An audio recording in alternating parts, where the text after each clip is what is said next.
എന്താ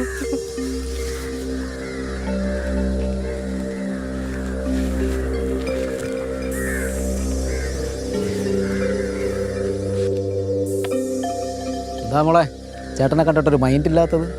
എന്റെ പൊന്ന് ചേട്ടാ, ഞാൻ നല്ലൊരു കാര്യം ചെയ്യാൻ വേണ്ടി നോക്കിയതാ. പക്ഷെ നിങ്ങളെ പോലെയുള്ള ഒരാളെ അല്ല ഞാൻ ഉദ്ദേശിച്ചത്. സോറി, ഇനി എന്നെ ശല്യപ്പെടുത്തത് പ്ലീസ്. അങ്ങനെ പറഞ്ഞാൽ എങ്ങനെ മോളെ ശരിയാവുന്നത്? നീ ഇവിടുന്ന് എന്നെ വിളിച്ചോണ്ട് പോയപ്പോഴേ എന്തൊക്കെ വാഗ്ദാനങ്ങളാണ് തന്നത്? എനിക്ക് ഫുഡ് വാങ്ങിത്തരാം, ഡ്രസ്സ് വാങ്ങിത്തരാം, പൈസ തരാം, എന്നിട്ട് വല്ലതും നീ എനിക്ക് തന്നാ? പൈസ അല്ലേ? ഇത് പിടിക്കും. ഈ 500 ഗുണുവേ ATM കൗണ്ടർ മുന്നിലുള്ളപ്പോൾ എന്തിനാ ഈ 500 ഗുണുവാ? എനിക്ക് നിന്നെ മതി. അനാവശ്യം പറയരുത് കേട്ടോ. അനാവശ്യമല്ല മോളെ, ഞാൻ കാര്യമായിട്ട് പറഞ്ഞതാ. എനിക്ക് നിന്നെ ഒരുപാട് അങ്ങ് ഇഷ്ടപ്പെട്ടു. അയ്യേ, തനിക്ക് നാണമില്ലേടോ? ഞാൻ എൻ്റെ ഭാര്യയും കളഞ്ഞിട്ടാ വന്നത്, അറിയാമോ? ഞാൻ പോലീസ് വിളിക്കും. എനിക്ക് വഴുത് മാറി. പിന്നെ പോണീച്ച് നീ വിളിക്ക്. പോണീച്ചൊക്കെ ഈ ബാലന് പുല്ല.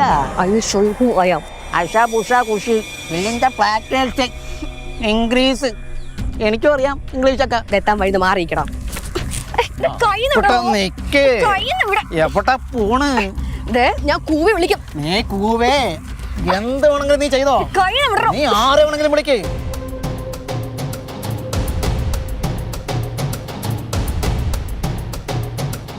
ചേട്ടാ, ഹലോ എന്താ പരിപാടി? പെണ്ണുങ്ങളെ വഴക്ക് സമ്മതിക്കില്ല നിങ്ങള്? നീ നിന്റെ കാര്യം നോക്കി പോവച്ചേ.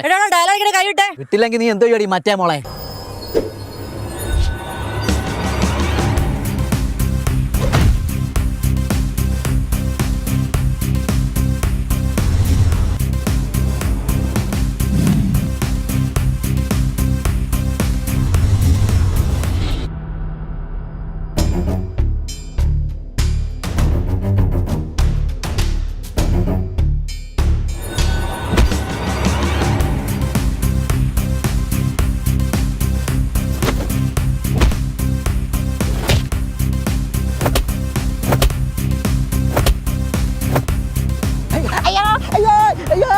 ഇടിക്കല്ലേ മോളെ, ആഹാരം കഴിച്ചാൽ 2 ദിവസമായി. ഇനി എങ്ങാൻ ഇവളുടെ പുറകെ കണ്ടുപോയിട്ടുണ്ടെങ്കിലോ. അയ്യോ അയ്യോ അമ്മേ, അയ്യോ അയ്യോ എൻ്റെ ഭാര്യയല്ലല്ലോ വിളിക്കേ. അയ്യോ അയ്യോ എൻ്റെ അമ്മ, അയ്യോ എൻ്റെ ഭാര്യ പോലും എന്നെ ഞാൻ ഇടിച്ചിട്ടില്ലേ. എൻ്റെ ഈശ്വരോ, അയ്യോ അയ്യോ അയ്യോ.